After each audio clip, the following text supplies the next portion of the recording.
ஈரானிடம் இருந்து கச்சா எண்ணெய் வாங்குவதற்கு பதிலாக வெனிசுலாவிடம் இருந்து இனி இந்தியா இறக்குமதி செய்யும் என அமெரிக்க அதிபர் டிரம்ப் தெரிவித்துள்ள நிலையில் எப்போதிருந்து ஒரு வெளிநாட்டு அதிபர் இந்தியாவின் கொள்கைகளை தீர்மானிக்கிறார் என்று எதிர்க்கட்சியான காங்கிரஸ் கேள்வி எழுப்பியுள்ளது. உலகிலேயே மிகப்பெரிய கச்சா எண்ணெய் இருப்பு வைத்துள்ள நாடாக தென் அமெரிக்க நாடான வெனிசுலா இருந்து வருகிறது. அந்நாட்டின் அதிபராக இருந்த நிக்கோலஸ் மதுரோவையும் அவரது மனைவியையும் போதைப்பொருள் கடத்தல் குற்றச்சாட்டில் அமெரிக்க ராணுவம் கடந்த ஜனவரி 3ஆம் தேதி வெனிசுலாவிற்குள்ளேயே சென்று கைது செய்து நாடு கடத்தியது உலக அளவில் பெரும் அதிர்ச்சியை ஏற்படுத்தியது. இதையடுத்து டெல்சி ராட்ரிகஸ் வெனிசுலா நாட்டின் இடைக்கால அதிபராக பொறுப்பேற்றார். அதன் பின் அங்கு பல்வேறு மாற்றங்கள் நிகழ்ந்து வருகின்றன. இம்மாற்றங்களின் பின்னணியில் அமெரிக்கா இருப்பதாக கூறப்படுகிறது. அந்த வகையில் வெனிசுலாவின் எண்ணெய் துறையை தனியார் மயமாக்கும் சட்டத்தில் அந்நாட்டு இடைக்கால அதிபர் டெல்சி ராட்ரிகஸ் கையெழுத்திட்டுள்ளார். சமீபத்தில் நடந்த செய்தியாளர்கள் சந்திப்பில் அமெரிக்க அதிபர் டிரம்ப் சீனா எண்ணெய் விஷயத்தில் ஒரு சிறந்த ஒப்பந்தம் செய்ய முன்வந்தால் அதை வரவேற்கிறோம். இந்தியாவும் ஈரானிடம் இருந்து கச்சா எண்ணெய் வாங்குவதற்கு பதிலாக வெனிசுலாவிடம் இருந்து எண்ணெய் வாங்க போகிறார்கள்.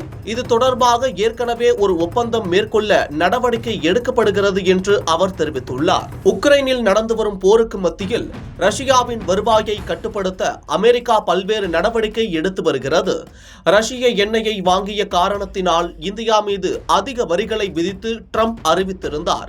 ரஷ்ய எண்ணெய் இறக்குமதிகளுக்கு மாற்றாக வெனிசுலா எண்ணெயை வாங்குமாறு அமெரிக்க தலைவர்கள் இந்தியாவை வலியுறுத்தி வரும் நிலையில் ட்ரம்ப் இந்த கருத்தை தெரிவித்துள்ளார். ட்ரம்பின் இந்த கருத்து இந்தியாவில் பெரும் அதிர்வலைகளை ஏற்படுத்தியுள்ளது.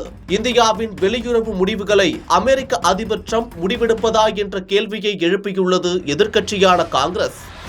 எப்போதிருந்து ஒரு வெளிநாட்டு அதிபர் இந்தியாவின் கொள்கைகளை தீர்மானிக்கிறார்? நமது தேசிய நலன்களை கட்டளையிடுவதற்கு அமெரிக்காவிற்கு யார் உரிமை கொடுத்தது? நமது சுதந்திரமான வெளியுறவு கொள்கை எங்கே? இந்தியா எந்த நாட்டில் இருந்து எண்ணெய் வாங்க வேண்டும், எந்த நாட்டில் இருந்து வாங்கக்கூடாது என்பதை இனி மற்ற நாடுகள் தீர்மானிக்குமா என்று சரமாரியாக கேள்வி கேட்டு பிரதமர் மோடி அரசை விமர்சித்துள்ளது காங்கிரஸ்.